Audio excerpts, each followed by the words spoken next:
Chris Perrin. There's this introduction that I'm supposed to read, and I suppose I will do that, but then I'm going to have some other things to say. Chris Perrin is the CEO of Classical Academic Press and a national leader, author, and speaker for the renewal of classical education.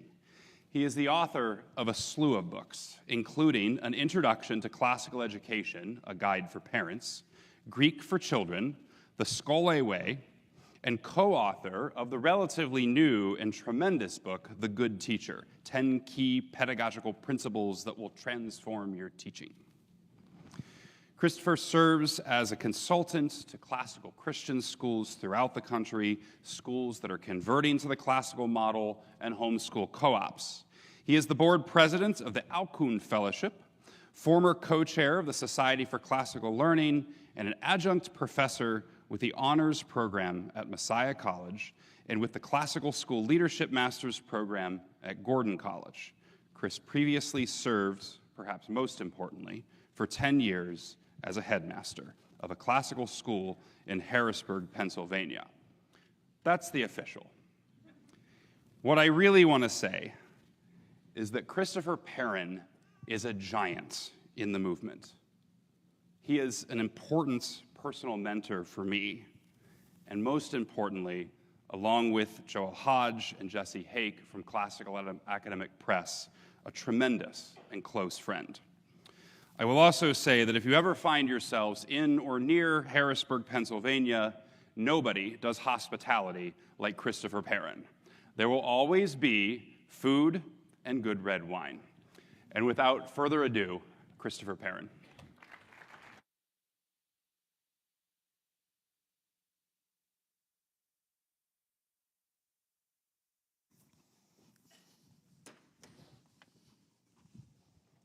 Good evening. Yes, red wine. But also beer. I'm sorry that Jeff can't be here to talk about the founders, tapping the tradition of virtue and happiness. I've read part of his book, really enjoyed it, but he could have just quoted Ben Franklin, who said, "Beer proves that God loves us and wants us to be happy." And now we know what happiness is. When I hear about Jeremy Bentham, and then I hear the choir, something came to mind. It was Hamlet who said, to be or not to be, that is the question. And I think Bentham would have said, do, don't be, do, don't be. But the classical liberal art of music answers and harmonizes those concerns in a jazz-like way by saying doobie, doobie, doobie, doobie, doo.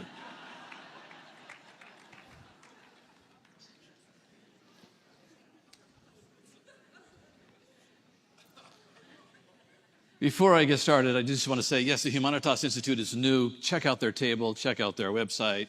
And also, you've seen a book on your seat that's also called Humanitas, and that's published by Classical Academic Press. Take one of those with you. And if you're interested in any curricula that CAP has, you can get any evaluation copy that you'd like for free. So we're giving away a lot of books at our booth, but also we'll send them to you by free, and there's a QR code for that. And then lastly, our platform, Classical U, is also available 1 month free. There's a discount code you can use if you want to check out the new Classical U. It's just been recoded.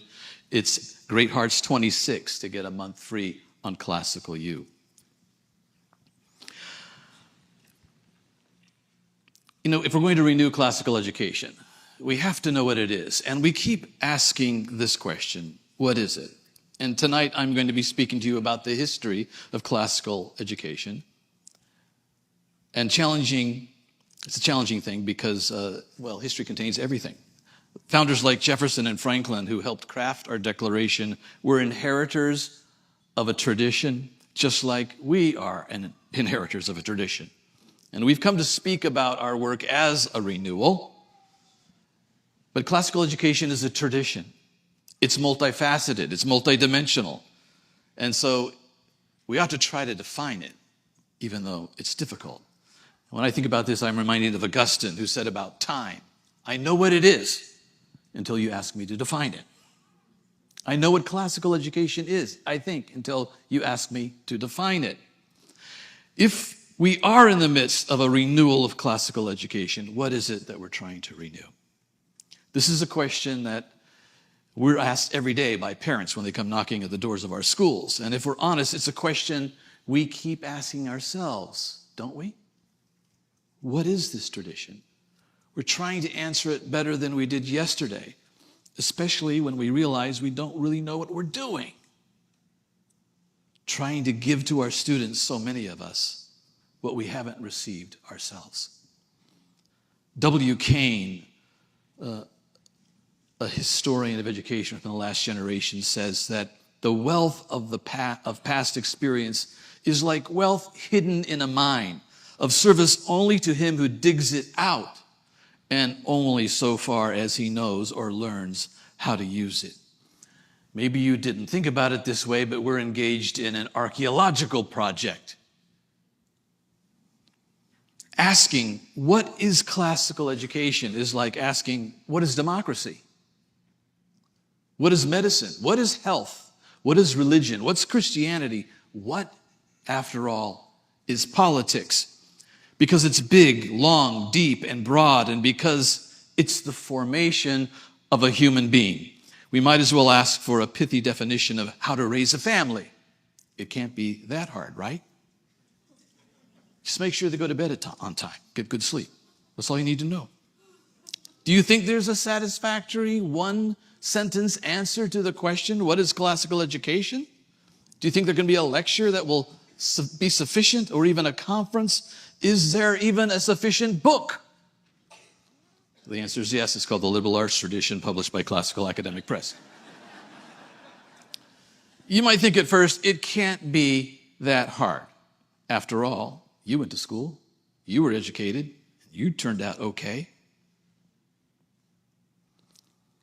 I used to think that. But then why can't you name the liberal arts? And if you can name them, why is it that you can't define them? How is geometry different from astronomy? Can logic be part science and part art, or is it just a liberal art? And what makes it liberal? And why is music considered mathematics? And why is it that you don't know how they came about in the first place?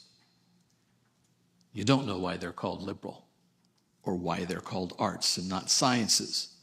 And why is it that you love literature, but you can't recite a single poem? Or why is it that you teach science, but you don't know when it was that scientists weren't even called scientists at all, but philosophers, natural philosophers? Why did Newton call himself a natural philosopher and not a scientist? And why is it that you know that philosophy means a love of wisdom, but you can't easily define wisdom or distinguish it from prudence? And why is it that you pride yourself in speaking well, but you don't know the difference between a preposition and a predicate, or a figure and a trope, and can't name the rhetorical figure that I'm using right now? And why aren't you curious about the language behind your language, your grandmother tongues of Greek and Latin? And why do you confess to others that you are not a math person, when clearly, if you are a human, you reason with number and you delight in number, which is why you love music, which is the incarnation of math? But then why didn't you know that? You say you love Shakespeare. Well, you pretend to, because you never really got Shakespeare. It's popular in classical circles to say you like Shakespeare or pretend that you do. Well, I could go on berating our ignorance, an ignorance that I share. In many cases, we don't know what we don't know, and yet we presume to be teachers. If you think you've been well educated, even if you have been, something is off. Something is off morally. You should have long ago encountered one of the first paradoxes of learning, which is this: the more you learn, the more you become cognizant of your ignorance. As the circumference of your learning grows, the boundary of your ignorance expands accordingly. The more you know you don't know. Socrates articulated this some 2,500 years ago. Solomon put it this way: the fear of the Lord is the beginning of wisdom. But even Solomon, some say the wisest who ever lived, regarded himself always as a beginner. And if you doubt that, read the book of Ecclesiastes. The educated person does exist, but he or she is always someone besides yourself. Interview the educated person. She will tell you that she is still a beginner. If you think she is wise, and she really is wise, she will contradict you and tell you that she is not wise. This is the primal paradox of education. Our greatest teachers, whom we hold up, regard themselves as perpetual students. How about you? If we're to successfully restore classical education, we'll have to be so wise as to think ourselves fools. At the very least, we'll have to regard ourselves as perpetual students and shudder to be called educators of the young. Socrates preferred the terms gadfly and midwife. Socrates said his wisdom was his knowledge that he didn't have any. And yet for all this paradox, we also have to confess that we seek to cultivate wisdom in our students, and that this is the chief aim of classical education. And so the paradox doubles. We who cannot think ourselves wise must be models of wisdom to our students. And this, in fact, is the reality. So often, reality is paradoxical. Like light, which they say is both particles and waves at the same time.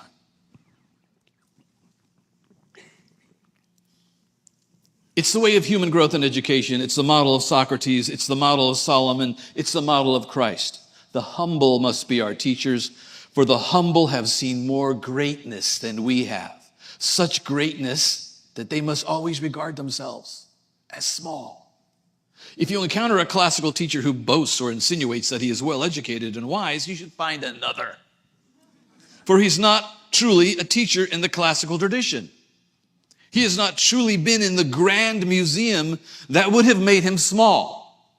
Or perhaps he's turned the museum into an emporium for picking up snacks, like a quick run to the convenience store. He thinks he is present to bless when he is not blessed himself. Of the many virtues he may have, he lacks the core virtue that is always a sign of deep learning: humility. It is likely for these reasons that the Epistle of James warns, not many of you should become teachers, my brothers, for you know that we who teach will be judged with greater strictness. And we all remember the bit about millstones being thrown around the necks of those who mislead the young. Anyone who would stand in front of a class of young students and teach should do so as Socrates or Solomon or Christ. Anything good can be corrupted. Anything good can be corrupted, including classical education.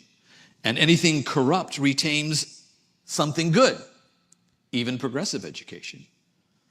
Somewhere in the Kristen Lavransdatter trilogy, we read, all fires die out. Things just don't get better on their own with the mere passing of time.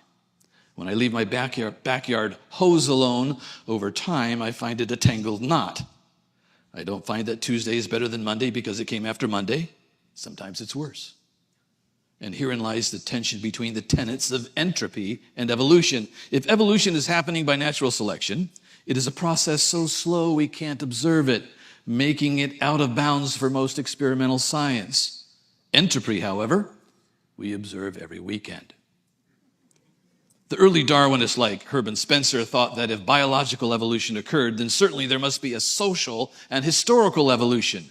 Do human affairs generally just get better and better by the mere passing of time? From at least the time of Herodotus, humans have engaged in investigations, which is roughly what is meant by the Greek word historia. Investigations about human behavior in society and individually. What makes for a good life? What makes for a good society? Can a human being grow in virtue?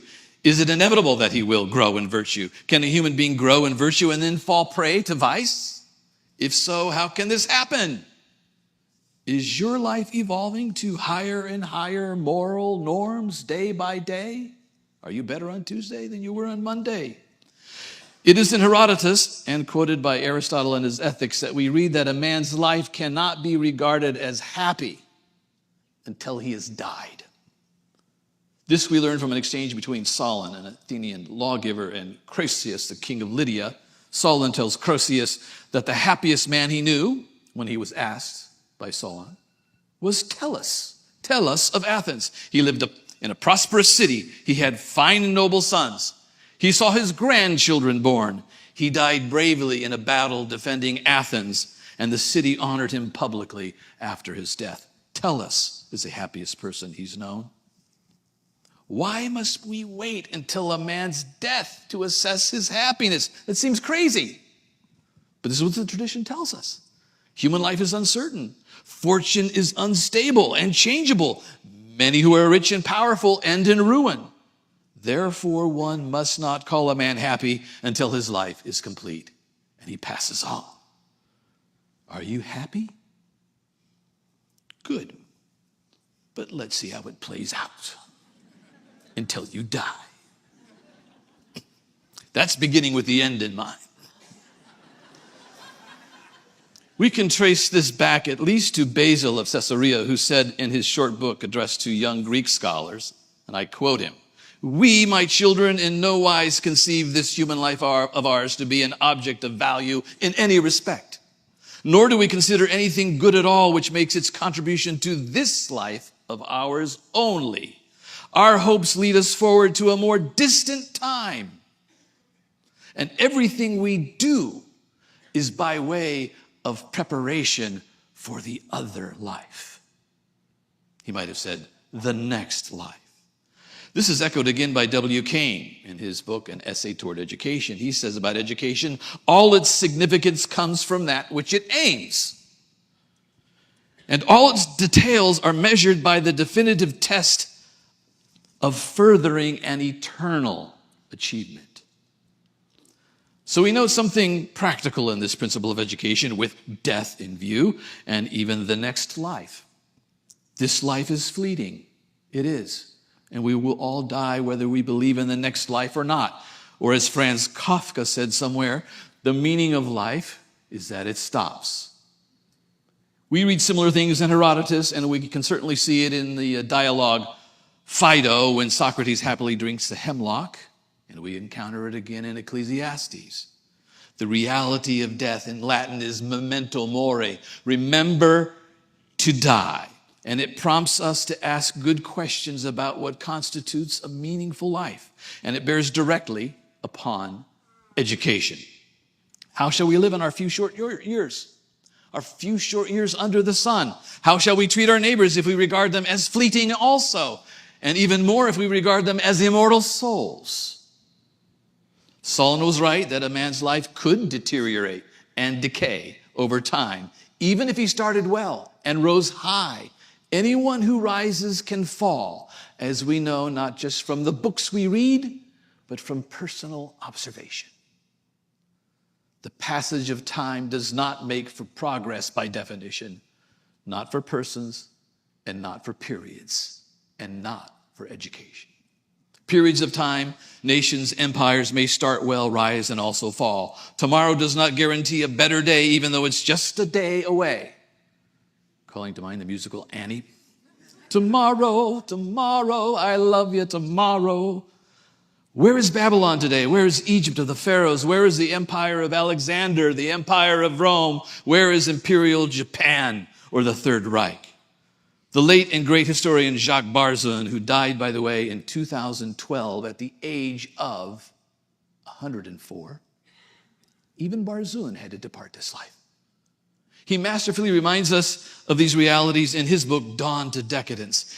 He says he is no prophet, but he thinks that we are declining as a civilization and will continue to do so unless there is some kind of unexpected renewal.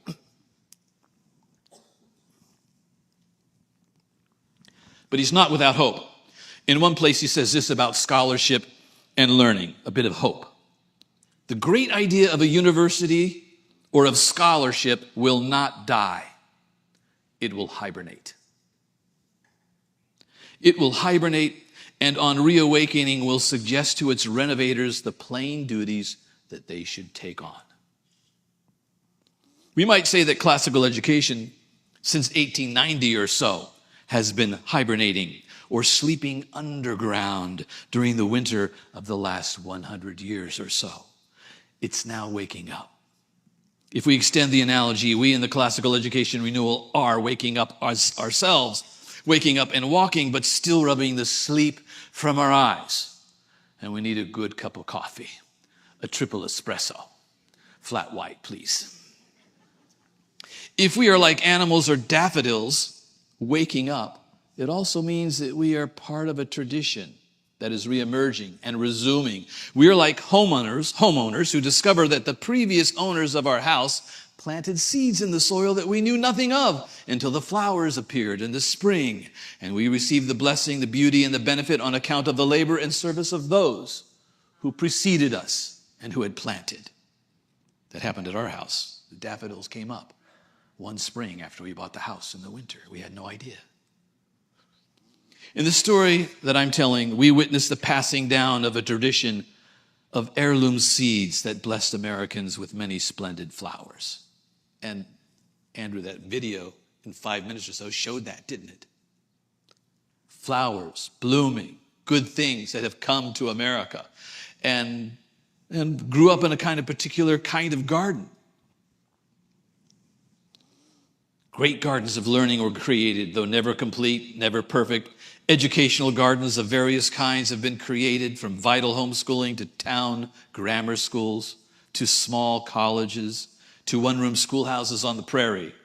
Much of that good remains, much has passed as well, but anything can be recovered. But before we consider the American story of classical education, we have to note the seed bearers that came before. Someone mentioned Rome, Athens, Jerusalem.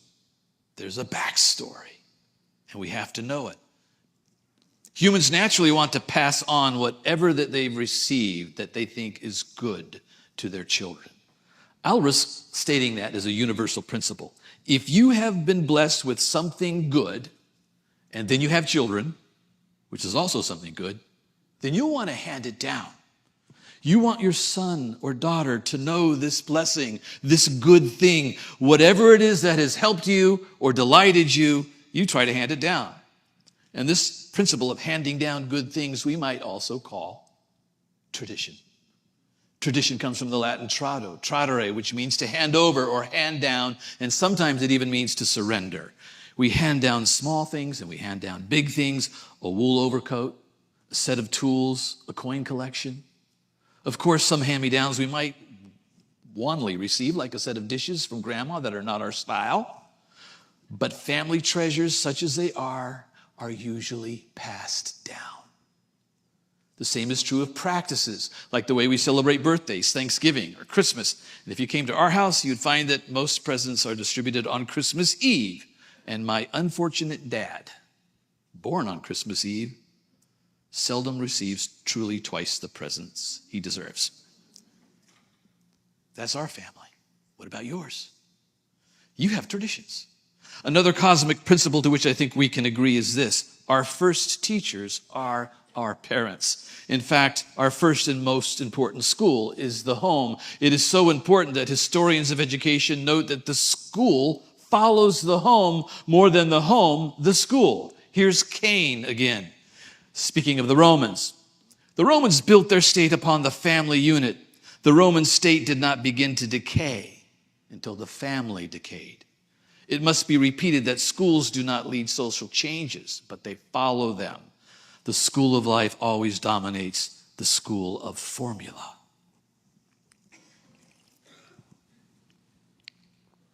Parents hand down not only coats and recipes, but those most essential lessons that every human being requires to commence an education. What is that? Lessons in language. In our case, the English tongue. The greatest illustration of tradition that is blind to most of us. To those of us who are inclined to deny the importance of tradition, they must find themselves in the awkward position of debunking tradition, using words and a capacity for words that were passed down to them carefully and repeatedly as a tradition first with pointed finger and then with incessant and continuing verbal instruction patiently.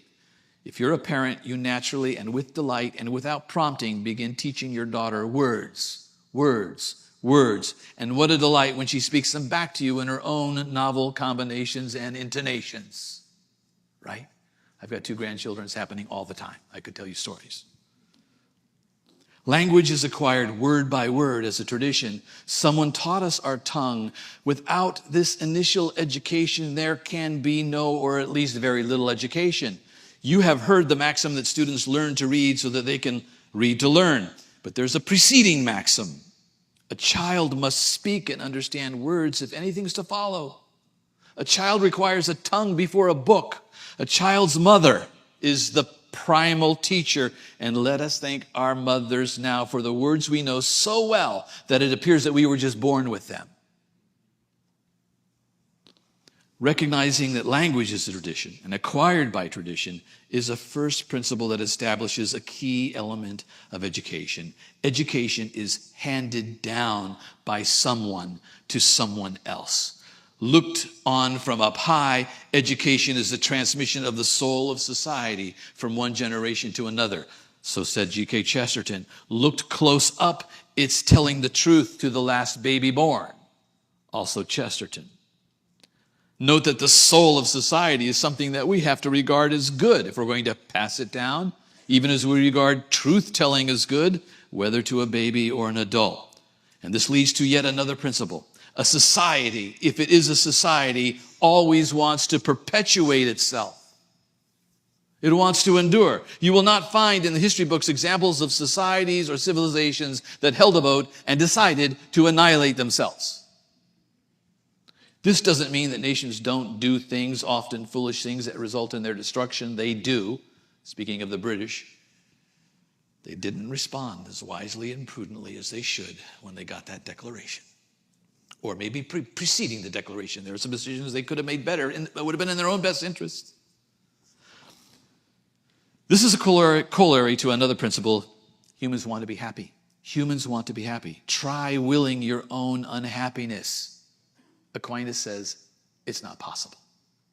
The Athenians wanted to extend their ideals to the next generation, as did the Persians. So what are our ideals? The ideals of a nation almost always end up incarnated in schools, in a curriculum. The Greek paideia was developed over centuries as a means of passing down Greek culture, the Greek way of thinking, living, and dying. And yes, they too studied how to die. We can trace the Greek curriculum, note its beginnings, witness the consolidation, observe its transmission. It is recognizable today as incorporated in our liberal arts. This is what remains and has been passed down to us. The liberal arts of grammar, logic, rhetoric, arithmetic, geometry, music, astronomy. The Greeks. The Romans imported the Greek paideia as their educatio, giving it particular Roman twists, blending the speculative idealism of the Greeks with their own virtues of austerity, frugality, severity, and order. And of course, the Romans not only gave us the word education, which to them meant the rearing and raising up of a child into full functioning adulthood, they gave us the word traditio, tradition. Chesterton calls tradition the democracy of the dead, for even the dead should have a vote in our meetings and councils. The Romans conquered the Greeks, but their captives then captured them culturally. The Romans witnessed the cultural treasures of the Greeks, and they decided to pass them on to themselves. Not with self-congratulatory victory cries, but with a kind of piety and respect for what they found. There's a reason Roman architecture looks like Greek architecture, and there's a reason why, after reading Homer's Iliad and the Odyssey, that the Roman Virgil wrote the Aeneid. There would be no Aeneid without the Odyssey, and there'd be no divine comedy without them both. Often the Roman Empire is called the Greco-Roman Empire for this reason. Is this important to what we're doing? This is our genealogy. Most of us know that Christianity emerged in the Greco-Roman Empire and that by 313 AD, it had grown so large that the Emperor Constantine, who was on his way to coming into the church, signed the Edict of Milan that allowed Christians to worship freely. The new church was comprised of all kinds of ethnicities, but they were largely Roman subjects, and they generally spoke Greek in the east and Latin in the west. Just as the Romans had incorporated the culture of the Greeks, so did the church incorporate and subsume the language, culture, and curriculum of the Greeks and the Romans, as well as the Jewish culture. The church received all that it thought good from the Greco-Roman tradition, and it placed it squarely into the church. It turned basilicas and temples into churches, and replaced the worship of goddesses with the veneration of Mary, turned wells into baptismal fonts, and organized bishoprics according to the Roman political jurisdictions, so that where there was formerly a Roman governor, there was now a bishop. The language of Homer, Plato, Aristotle, Virgil, Cicero, and Seneca became the language of the church and its liturgy, preaching, and theological writings. The church, too, was in an important sense Greco-Roman. We might say that it was traditional. It sought to incorporate all that it found good from the Greco-Roman and Jewish inheritance. In it, the dead spoke. The church spread throughout Europe, such that we can safely call the early and late Middle Ages Christendom, which ought not to be controversial. The cathedrals and churches that still dot Europe are evidence of this. Where the Christians went, they brought their ideals with them, and this meant their educational ideals, their curriculum, their own adapted version of the Greek paideia and Roman educatio, or humanitas. Yes, one of the most common words for education in the Roman vocabulary, the Latin vocabulary, was humanitas. Humanitas meant education. It meant educating a child to become a fully functioning adult, to be humanized. The Catholic lands of Europe prior to the Reformation adopted ways of teaching and learning that continued a course of studies recognizably still Greek and Roman, though transformed in various ways by biblical teaching. Grammar, logic, rhetoric, arithmetic, geometry, astronomy, music. Theology became the governing discipline or queen. The church widened the scope of who could access this education, though it was not easily available and affordable to all, though generally improving over time. Access improving. The education took root throughout Europe, and certainly it did in England, and you can see where I'm going now. In fact, the light of learning burned bright in England at a difficult time on the European continent, around 800 AD, when learning was diminishing for various reasons. You may have heard of the learned and devoted Alcuin of York, who was recruited by Charlemagne to help revise and renew learning in Europe. It was needed then, that renewal, just as it's needed now.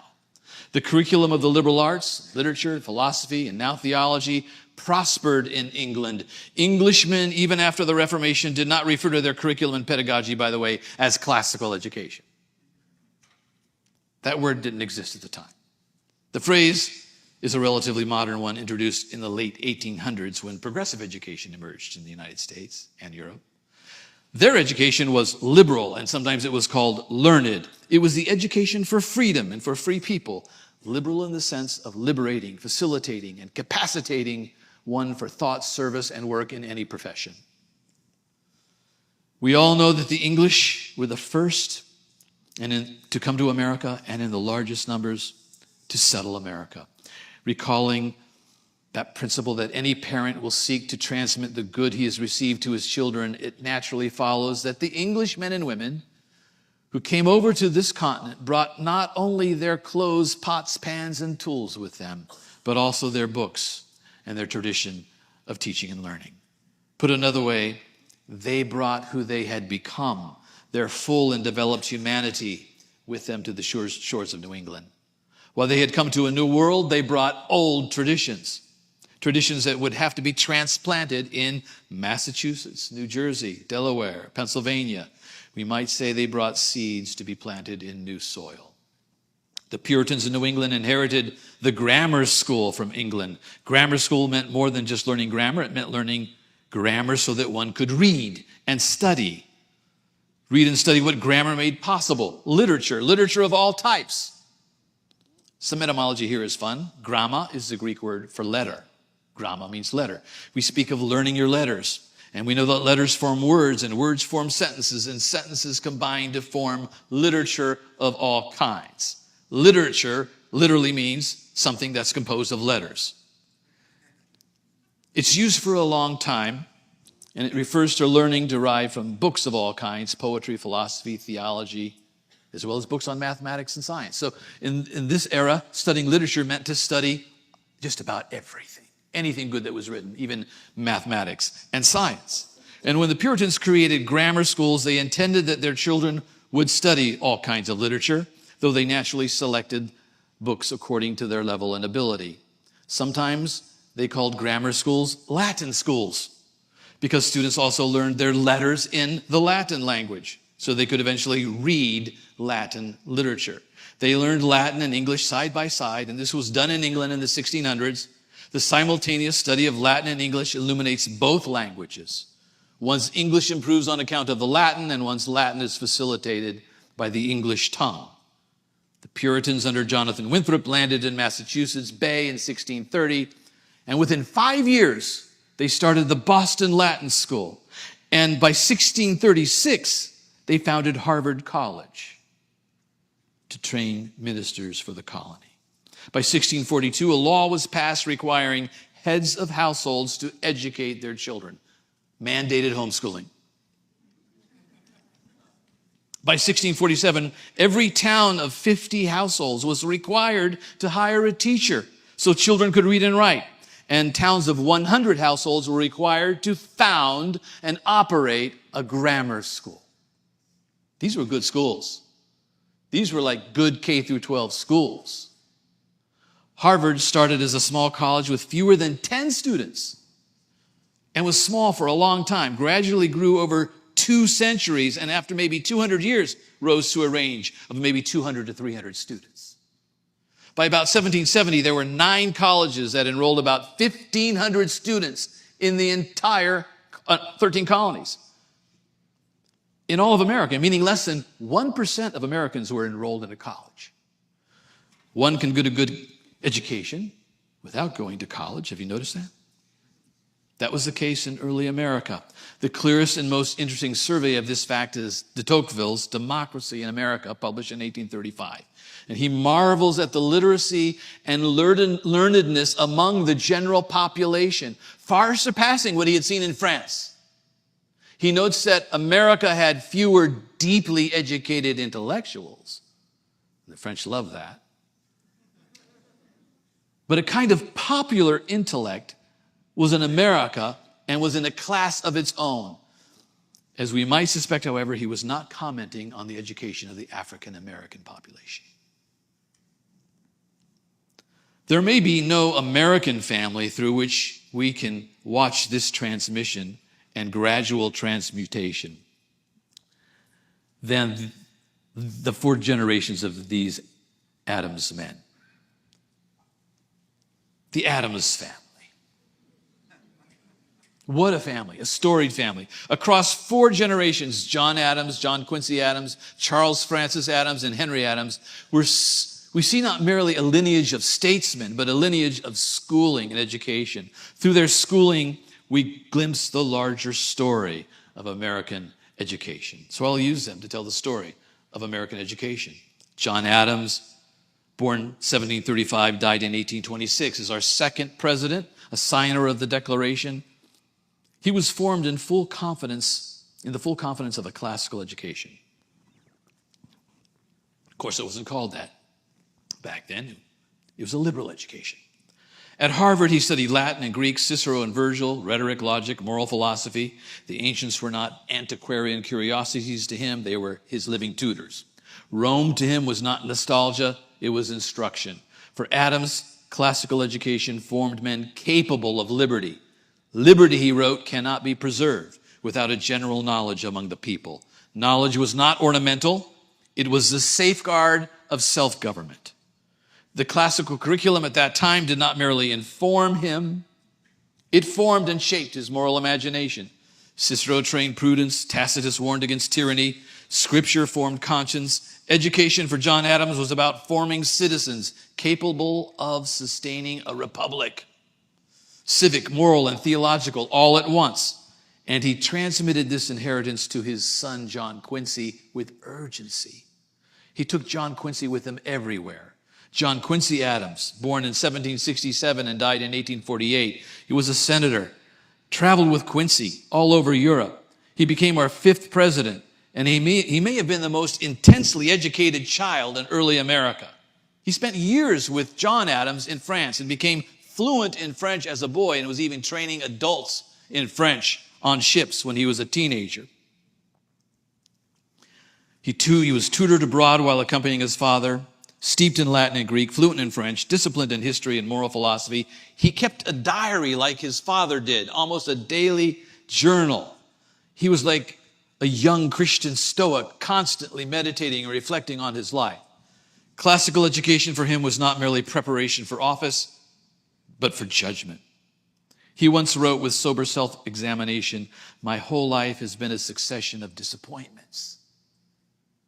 This is not the language of ambition that was thwarted. It's the language of a man measuring himself against the inherited standards of a life of virtue and wisdom. His education, his liberal education, had taught him to live under the gaze of history and of God. In John Quincy Adams, the classical tradition reaches a kind of zenith. It was cosmopolitan. He had been to Russia as well, and Germany. Disciplined, morally serious, confident that the past still instructs the present. By the time we arrive to Charles Francis Adams, born in 1807 and died in 1886, this inheritance remains, but something is beginning to thin. He too was educated at Harvard like his father and grandfather. Charles Francis is the son of John Quincy. He too traveled along with his father, and he later became ambassador to England. He too read the classics. He preserved family papers, wrote history, served the public as an ambassador to England during the Civil War years. But the intellectual climate was starting to shift. Romanticism was stirring. Industrialization is accelerating. Professional specialization began to fragment the older moral unity. And the classical curriculum was still there, but it no longer stood uncontested as the center of cultural life. And then comes his son, Henry Adams. There's 3 books I read for this talk.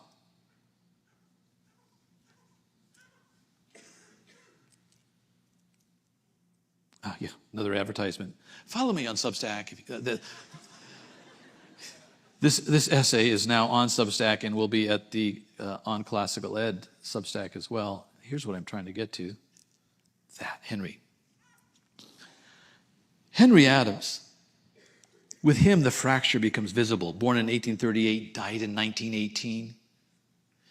He too was educated at Harvard. He traveled abroad extensively as well with his father. Note the pattern? But he felt himself born too late for the world that formed his forefathers. He said he writes about himself in the 3rd person in his autobiography, The Education of Henry Adams. Writing about himself, he says, he was born in the 18th century and he had to live in the 20th. The education that helped shape his great-grandfather for Republican liberty no longer seemed adequate for railroads, the steamship, electricity, industrial capitalism, and the scientific materialism inspired by Darwin. In The Education of Henry Adams, he describes himself as a mannequin upon whom the garments of education were draped in order to see whether they would fit. He writes, "The object of study is the garment, not the figure. The figure, the human person, becomes almost incidental to Adams. Education is no longer primarily about forming the soul. It's about testing the garments, the clothing. And for Henry, the educational garments of the 18th century no longer fit the 19th or the 20th. And then comes this telling line. Writing of himself, he says, "The young man himself is a certain form of energy. The object to be gained is economy of force." The vocabulary is shifting. John Adams spoke of virtue and liberty. Henry Adams speaks of energy and force. The anthropological center had shifted. The student is no longer primarily a moral agent to be formed, but a bundle of matter and energies to be managed. This is what's happening as progressive education is growing. Henry does not reject education. He questions its coherence. The classical inheritance had assumed a moral cosmos, an ordered universe in which Cicero and Scripture still spoke meaningfully into political life. But Henry stands before the electric dynamo. He sees this at one of those fairs. Can you imagine standing in front of the first electric generator? He says it was like 15 feet tall and almost silent as it spun. It changed him, observing these massive machines that were just transforming culture and society. The power plant, the mechanical symbol of modernity, and he feels that the older curriculum can't even interpret it. It doesn't know what to say about it, just like we don't know what to say about AI right now. We don't know what to do with it. That's our electric dynamo today. And he said, my past education is of no value to help me understand Darwinian evolution and the electric dynamo. He famously contrasts the medieval Virgin Mary, the symbol of spiritual unity, with the modern dynamo, the symbol of impersonal force. He taught medieval history at Harvard. He went to all the cathedrals that were all dedicated to Mary, and he saw no dedication to Mary in the United States. He saw the dynamo. He saw the Virgin uniting culture in medieval Europe, and he saw nothing bringing coherence to America, just the attempt to manage these immeasurable, unimaginable new forces. The Virgin represented a world in which education ordered the soul towards transcendence. The dynamo represented a world in which education must adapt to acceleration, technological acceleration. This is the hinge for Adams. In Henry Adams, we witness not yet the full architecture of progressive education, not in this book, but we recognize its psychological precondition. If the world is no longer stable, if energy rather than virtue is the operative category, if change rather than continuity defines the age, then education must prepare students for flux, ongoing flux. It must be adaptive, practical, forward-looking. The curriculum must loosen. The authority of tradition must soften. And the aim shifts from transmission of culture to preparation for a rapidly changing material and technological world. That's the progressive education that rose in the late 1800s and the early 1900s. And it's still with us today, is it not? And yet, here's the irony. Henry Adams' very lament in his book, The Education of Henry Adams, is classical in its tone. His prose is measured, and it won a Pulitzer Prize. It's very well written. He's a very good writer. His moral seriousness is unmistakable. His disappointment assumes that education ought to make sense of the world. His crisis testifies to the greatness of what he had inherited, because one does not mourn what one has never loved. Look at his face. He was a confused man, a sad man, full of lamentation. His wife, in the prime of his life, took her own. He lost his sister. And in the Adams family, there was another suicide and other deaths. There was a lot to mourn. But he, looking into the future, did not see a future of hope and coherence. He saw things fragmenting and coming apart. He tried to face it squarely. He believed in Darwinian material evolution and the advent of force, and he develops a history of a dynamic theory of history, which basically a new way of thinking about history is just the application of physical forces determining our destiny rather than moral will. Across these four generations, then, we see something profound. John Adams had that classical education that would preserve and create liberty. John Quincy Adams, a classical education that was a disciplined moral vocation. Charles Francis Adams begins to thin education that preserved itself but with modern currents and change. And Henry Adams, classical education that was strained to the breaking point by modern fragmentation. This transmission does not occur overnight. This collapse does not occur overnight. It thins, it shifts, it begins to translate itself into new categories. It's hard to generalize about it. Eventually, in Henry's world, the confidence that education transmits a stable moral inheritance gives way to this question: how must education change to keep up with the double time march of history that's determined by material cause?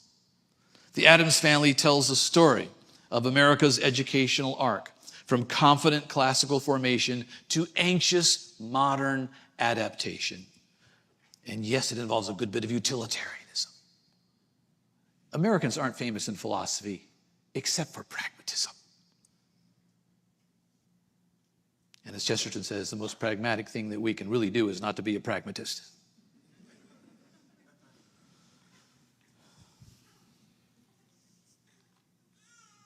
Perhaps their story leaves us with a question of our own.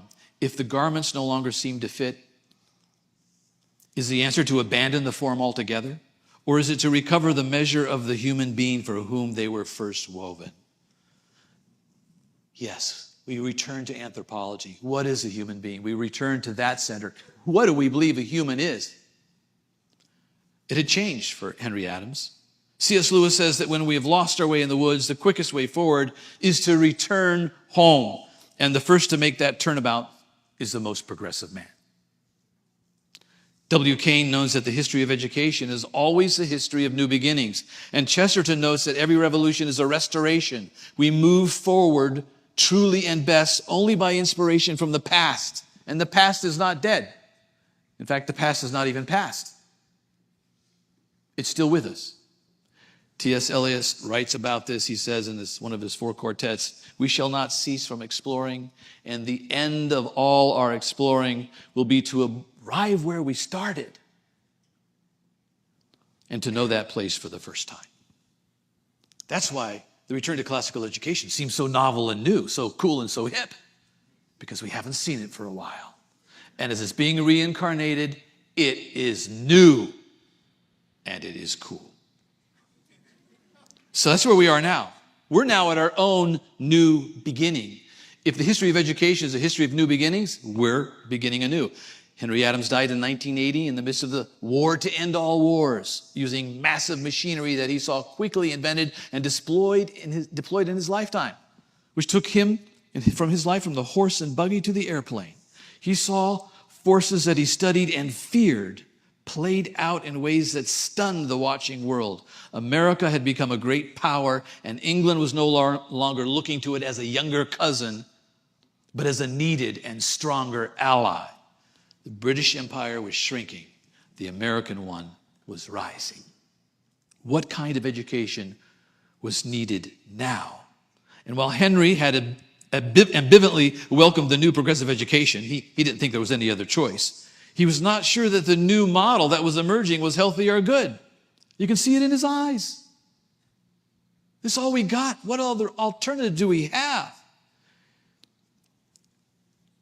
Henry received, it was inevitable. The irony of the education Henry received is a common one. He received the older education, which equipped him superbly and eloquently to reject it and to adapt it, and to adapt himself and find other ways in the world. He did that pretty well as a professor, a writer, a journalist, and an author. It's not unheard of to hear about great rhetoricians who use rhetoric to eloquently critique rhetoric and the liberal education they've received. As far back as Tertullian and Jerome, and nearly all the famous progressive pioneers used their eloquent pens to deride the arts that made them. That irony is maybe another universal principle. We must, I believe, lament the rise of progressive education, but we must also understand it and note something else, that the progressives did get a few things right, and that the classical educators of the time got a few things wrong. Our critique must be sharp and fair, and I prefer it to be brief, because there's nothing so boring today as critiquing modern mass education. Everybody does that. We have to do it for a time. I know you don't like modern education for several reasons, but what are you for? It's easier to critique modern education than to know and recover the classical tradition. We often choose the path of least resistance, the easy way. The renewal of classical education is not going to be sustained by the negative energy of critique any more than a friendship can be sustained by two people who are mad at the same person. The progressives, like Henry, were responding to unprecedented change, wave upon wave. Darwinian evolution suggesting that natural forces rather than human will were responsible for human destiny and history. Waves of technological change. We don't really understand it. You have to keep reading this history. The train, the steamship, the telegraph, the telephone, electricity, the factory, the automobile, the airplane, all happening during this time. All suggesting to many that humans could engineer and remake virtually everything, because we were. We were flying, ladies and gentlemen. We were flying in the sky. So why couldn't we re-engineer education and turn it into a science? Add to this massive immigration of millions of people, many of whom do not speak English, doubling and tripling the size of schools in short spans of time. What would you have done? What would you have done? And would you have done better? What did they get right? Well, they saw in the midst of this remarkable change that traditional institutions did need to adapt, and they were willing to try. They noted that traditionalists were slow to adapt and often calcified, sometimes even ossified, stodgy, and stuffy. Why? Well, because anything good can be corrupted, and in many cases, it had been. You might not have been so happy to see some of the examples of classical education that they were observing. In many cases, the tradition remained vibrant, however, and sought to make a cogent case for the classics and classical education. Even in 1917, when Andrew West, professor of classics at Princeton, published a book called The Value of the Classics with many essays from many different people in walks of life, defending the classical tradition. But it was too little, and it was too little too late. Generally, the traditional educators were caught flat-footed and outmaneuvered, blinking their eyes as a new generation of educational scientists took over first Columbia Teachers College, and then in the space of 30 years, took over much of the nation. It took them 30 years, and classical education was well on its heels and well on its way out. The theory of the progressives was flawed at the foundation, however. They were thinking that education could be transformed into a purely and wholly quantitative science, when it can't be, since it's primarily an art, as raising and cultivating humans has to be. Surely education is informed by science, but education is the cultivation of wisdom, virtue, and piety by means of the liberal arts and the great books and the community of academic friends. Their premise was flawed. Be careful, the logician says, of the insane first premise, because the rest is logic. Education is not a science. Progressive educators do a number of things right, and perhaps mainly because there are a lot of good people who love children in progressive schools, and they earnestly seek to help children. Despite progressive theory, they do much good. But education is not wholly a science, though blessed by the findings of science. And that assumption ensures ongoing tinkering with a machine that will never work. It's like trying to build a perpetual motion machine. And we've been tinkering ever since. There's always a new fad, a new pedagogy, new research, database findings, etc. And how has that worked out? Since education is complex, it's the cultivation of a child, it's easy to reason wrongly about it. It's easy to generalize and say that the part characterizes the whole, as people are doing right now with AI. AI is a hydra with 1,000 heads. It's not one thing. When education consists of many parts, and it's in a complex synergy. No, classical education is not merely the incorporation of Latin into the curriculum. No, progressive education is not nothing but child-selected curricula and project-based learning. It's complex, ladies and gentlemen. Much educational heresy is simply taking things out of their natural human balance, taking good things out of balance. Thus, we're forced to pit a child against the teacher and choose either child-centered or teacher-centered classrooms. We are told we must teach the child, not the subject, as if it's not possible to teach a subject to a child. We are made to choose between hands-on learning and whole class instruction, or between discovery learning and direct instruction. That's like insisting you must choose between breakfast and lunch, or Monday and Tuesday, because plainly you can't have them both. This you might recognize as the bifurcation fallacy applied to teaching. In theological terms, a heresy is often a truth held out of balance. And it is always some genuine truth that gives plausibility to any heretical pedagogy. Therefore, the free school, you heard of the free schools? In our town, we call it the circle school. The free schools in which the child chooses what to study and when seems plausible because it is true that we should encourage children to explore and pursue their growing interests, shouldn't we? Well, let's do that all the time, everywhere. Thus, affirming virtually all student performance. Affirming students is a good thing. Everybody gets an A. That seems plausible too, because affirmation does in fact encourage the children. 4 + 5 = 8. That's only one number away, Johnny. That's pretty good. Just as common is the straw man fallacy, in which we trot forth the worst examples of progressive teaching or the worst examples of classical teaching that we can find in order to discredit the whole. But I should stop. All this means is that we need to recover logic and start thinking. The art of using reason well. That's a liberal art. Certainly not some vague critical thinking, which means who knows what. Now, having studied some logic, someone like me can find himself in trouble. And you too. I can start thinking more highly of myself than I ought. I know what bifurcation means. That means false dichotomy. And I know what dichotomy means too. This is a more serious problem than slipping into a fallacy. As Lewis says somewhere, if we teach logic without love, we create more clever devils. Just as our own education can tempt us and puff us up with pride and render us useless as teachers, so can the very success of this renewal of classical education become our own undoing. Pride usually does come before a fall. Classical education is now officially a thing. Have you noticed? It's on the rise on the national scale, and increasingly an international scale too. Some of you might not know about that, but all around there's interest.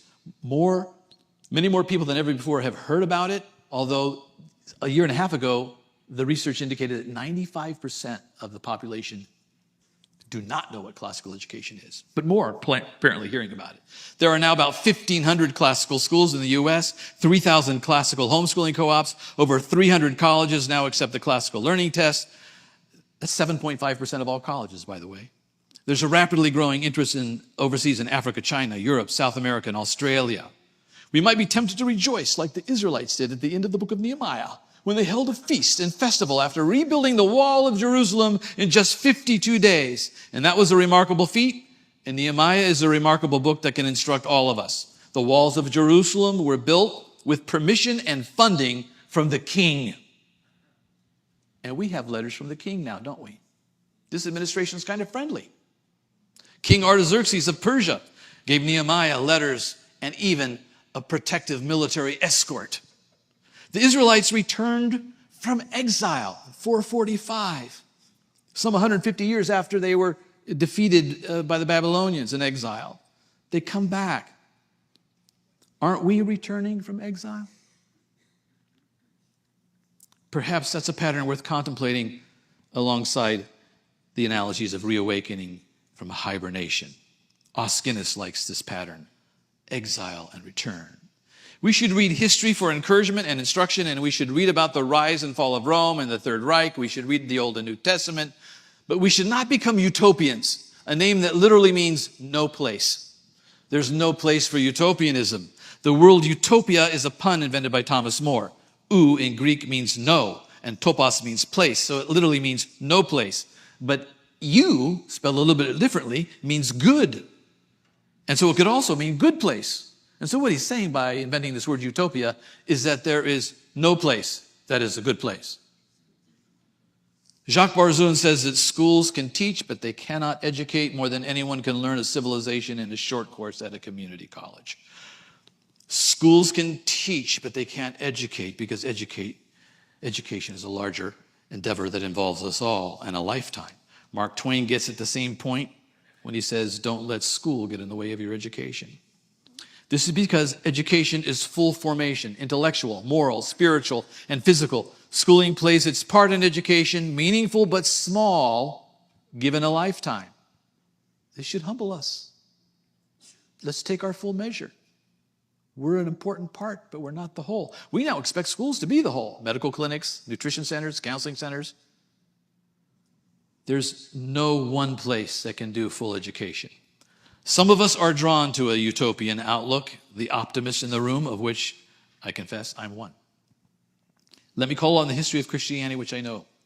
Since Augustine and his magnum opus, The City of God and the City of Man, Christians have believed that the wheat and the tare, those inside and outside of the church, would grow up together in the same field of this world, intermingled. For Augustine, it meant that Christians were to serve peaceably with those outside of the church, seeking to be leaven in the bread or salt of the earth. That benefits all. It meant that Christians were to serve, love, and if necessary, die like they did during the plague, serving those who were sick, but always to pray for the peace of the city. There would be no new Jerusalem on this earth until Christ returns. No earthly paradise, certainly no utopia. This means that for those of us who are Christians in the renewal, we should be here to serve, not to rule. It means we should collaborate, not dominate. It certainly means that we should love the land in which we live. And I love that quote that you cited, Andrew. You should love, it's normal and good, to love the land in which you're born. We love the land in which we live, in which we're born, our country and our countrymen. It means that we want the common good, or as Paul puts it in Romans 12, as so far as it depends on you, to live in peace with all men, and even to bless those who persecute us. We who are Christians are instructed to ensure that there are petitions, prayers, and intercession and thanksgiving to be made for everyone, for kings and all those in authority, that we may live quiet and peaceful lives in all godliness and holiness. You might call this Christian patriotism, to love our fatherland, a phrase that I much prefer to Christian nationalism. Think about it. Which of you like to say among your friends, I am a nationalist? But how easy is it to say, I am a patriot. I love my country. But the history of Christian education means something else that should be acknowledged. We who are Christians are heirs of a rich archive of classical education, but we don't own it. Because much of classical education is, first of all, human before it's Christian. Because it's, whether it's Jewish, Christian, or secular. Training in the liberal arts, for example, entails training in how to use word and number, which is according to human nature and fitting for any human being. Christians would say that the liberal arts, discovered and developed, by the way, by the Greeks and the Romans before the time of Christ. We would say the liberal arts are rooted in the doctrine of creation. So if you are a human, then the liberal arts are for you, Christian or not. We say the same thing about anything that's true, good, or beautiful. A lovely triad, by the way, describing cosmic reality, articulated first by Plato, but corresponding to biblical teaching. Every human being naturally loves and desires the true, the good, and the beautiful. Every human being should have the opportunity to seek it and to study it with good teachers. And yes, Christians believe the Trinity is the author of all that's true, good, and beautiful. Something Plato obviously didn't say. But we're in agreement with Plato. Is it any surprise that in the history of Christian education, Christians welcomed Christians and non-Christians into Christian schools, including the poor who could pay no tuition?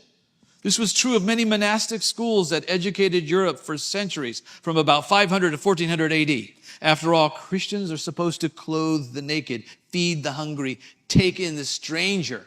Are they not to teach as well? Are they?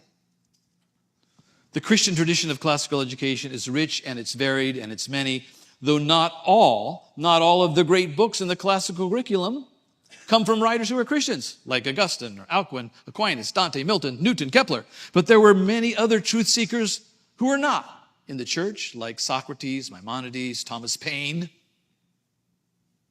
who wrote Common Sense, up to the Declaration, Jefferson, Franklin, David Hume, Spinoza, Nietzsche. And yet we read them. The great tradition is significantly populated with Christian writers, but not exclusively so. Christians and non-Christians can study this tradition together. Faith and reason can be welcomed into a public as well as a private academy. Whatever we make of the separation of church and state issue, there should be no separation of religion and academic study in a classical academy. This means that the classical tradition, though historically steeped in the Christian religion and at various times Jewish and even Muslim, can welcome the seeker as well as the stranger into those schools that are Christian classical schools. Increasingly, this is what Christians are doing, though, of course, they're free to restrict admission to Christian families only, and the practices here among Christian schools vary for good reasons. It's worth noting that we don't yet know our own history very well, since this tradition has been hibernating or laying dormant underground until warm weather came. There are not yet many of us who have sufficiently read the history of the kind of education we're seeking to restore.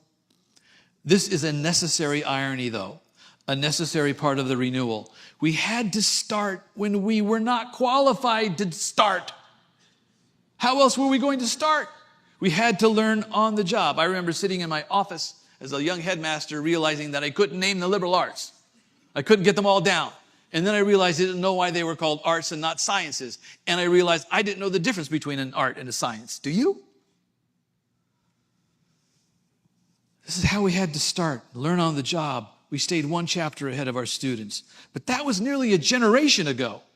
And matters are starting to change. But how many of you even know an outline of history of this tradition and its recent renewal? How many of you know the history, the general history? How many of you know the history of the last 45 years? We're still learning it. It's understandable that we're ignorant, but we need to know now. We need to know now. It's the stage we're at. We were reawakened about 45 years ago, scarcely the span of one generation ago. We can trace the beginning of the renewal to 4 schools that started independently from each other within 3 years. To my knowledge, thanks to my colleague Nate Antiel, who brought this to my attention, the first school was the Trivium School, a Catholic school in Lancaster, Massachusetts, founded in 1979. How have they flown under the radar all these years? Cair Paravel, Latin school, founded in 1980 in Topeka, Kansas. And the DNA of that school descended from Columbia University to the University of Kansas to Cair Paravel. Brian, where's your hand? Where's Brian Williams? He was a teacher at Cair Paravel in his early career. Where's Nate? Nate's standing. Nate's the guy who found out that Trivium is the first school, as far as we know, started in 1979. We're still doing educational archaeology. Then there was the Logos School of Moscow, started in 1981, Moscow, Idaho, and Trinity Christian Academy in Green Lawn, Indiana. Both of these schools started in 1981. And the DNA of Trinity was transplanted in some ways to Great Hearts Academies. And the DNA of Logos has been placed into many of the Protestant and Reformed classical schools that are a part of the Association of Classical Christian Schools. And in the mid-1990s, the Society of Classical Learning started to serve classical Christian schools that have been growing and has been growing robustly. I would say it's a little more inclusive than the ACCS. It's not just Reformed. And colleges have been renewing in parallel with K-12 schools. The ecosystem now includes publishers, networks of schools, charter schools, Catholic schools, Protestant schools, Orthodox schools, a few Jewish schools starting, and homeschool co-ops, along with new efforts to help the vast majority of Americans who have never heard of classical education and don't understand it. The Humanitas Institute is trying to reach the 95% of the population who just don't know. And I encourage you to look at some of the video short stories that the Institute has created. 3 of them have been created. They're lovely, and they're producing them at the rate of 1 per month. And they're free for everybody, about 3 to 4 minute shorts to help those mothers and fathers who don't know that they're actually going to want this education. We're just now coming of age. We're just now able to order a bourbon. And now that we can drink, we're tempted to drink too much. Our success, like a good old-fashioned, can go to our heads. Let me bring this home. If we return to the spring blooming daffodils as our analogy, we are now witnessing flowers blooming across a growing garden, and it's a garden that's growing wild. Not only daffodils are breaking through the ground and blooming, but all manner of perennial flowers from different regions. No one's able to control or cultivate this spreading verdancy. Classical schools emerging in Texas they're a distinct species, by the way, along with a special focus on live music and barbecue. Other varieties are blooming in California and here in Arizona, where apparently California is coming. And in central Pennsylvania, where I live, and even in Hawaii, where a classical school there studies Latin and Japanese. The flowers there are tropical. This marks health. Yes, there's a need for preparing and training thousands of new teachers. Yes, there's a need for good and better curricular resources. Yes, there's a need for leadership training, funding, and excellent operations. But no single organization can curate this sprawling garden in this new spring. No one owns the garden. If anyone owns it, it's humanity. For humanity made it. Even if we Christians believe humanity made it by the grace and benevolence of God. Humans made it and passed it down. Naturally, as we co-labor, we have to concentrate on our particular garden patch or plot. And this means at times we will compete for resources. And we'll find ourselves occasionally stepping on the boot of a fellow gardener. But competition need not be viewed as a negative win-loss affair. The Latin competere means to seek along with. Competition only becomes negative when there are two people seeking some good for which there is only room for one. But if we all climbed the summit of Mount Washington, we would find that we could all climb it together. We could compete, and there would be room for all of us at the top. We at Classical Academic Press compete with several other classical curricula companies like Memoria Press, which is here, another great company. We're Mac, they're PC.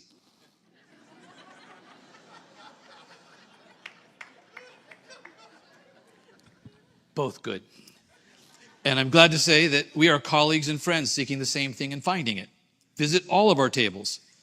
But if you want free evaluation copies of our text, hurry to the cap table. Well, supplies last. I conclude, people have come to America. Perhaps your people have come to America. There's a peppy song in the musical West Side Story where Anita and her friends from Puerto Rico sing about how happy they are to be in America. We want to be in America. It is okay in America. Everything's free in America. For a small fee in America. America has been seeded with good seeds from Puerto Rico and from virtually every country on the planet. And there is another reason why we are a garden growing wild and truly e pluribus unum. In the Roman Colosseum, there were gladiator fights, other games, and even martyrdoms. Often exotic animals from around the world were brought into the arena, which is the Latin for sand, by the way, to astonish the Roman spectators. After the Christian era, when the games were ended about 500 AD, beautiful and unknown flowers and fauna began to appear on the grounds of the arena, which became a kind of wild garden, an astonishment of an unexpected kind. Seeds traveled on the fur and in the stomachs of many animals brought into the Colosseum, many of which were killed in simulated hunts. The seeds mixed with their blood and over years eventually germinated and sprouted in the Colosseum, which had been a place of frivolous games, hunts, and even martyrdoms, becoming a garden, something beautiful. And I see America as a kind of vast arena. Heirloom seeds have come from the great tradition from many lands over many years. So many seeds which have remained buried in the soil are coming to life. And we should be grateful for this gift. For we came here to find this inheritance preserved for us and handed down by those who came before us. Plutarch said that education is not the filling of a vessel, but the kindling of a fire. That was said some 1,800 years ago. Another principle handed down to us, which describes human experience, and it remains so true today. All of us have, as it were, a flame in our hearts that needs to grow brighter. Every school is a blend of those flames which creates its own indescribable, incandescent beauty. when this kind of illuminated school exists, like other beautiful things, you really can't describe it well, can you? I recall learning this as a young headmaster. It was far more effective to show the school to a prospective parent than to talk about it. Once I gave a tour to a young mom of a kindergartner or first grader who, after the tour of the school, said to me, "I didn't know that this is what I was looking for, but this is what I'm looking for." She was weeping. She saw children who loved their teacher and who loved one another and who were at peace. She saw earnest attention and conversation. She saw happy chatter and shouts of glee on the playground. But as you know, if you're at a school like this, these words fail to describe the beauty of a vibrant classical school that is truly good in the deepest moral sense of that word. What that mother saw was wonder and love and genuine friendship. But words don't do justice. You have to see it. So I encourage you to let love for this present life and the life that's to come fix your aims, focus your work, fire your hearts. If that happens in your school, your teachers will become a faculty of friends whom students admire and naturally emulate. Preserve and tend this fire that's been rekindled for you. Let it grow in your school so that each child becomes a shining lamp that collectively illuminates your school like a candlelight vigil that attracts others by its beauty. Let that beauty draw others in, and then watch beauty do its eternal work of leading us all to goodness and truth. Thank you for your kind attention.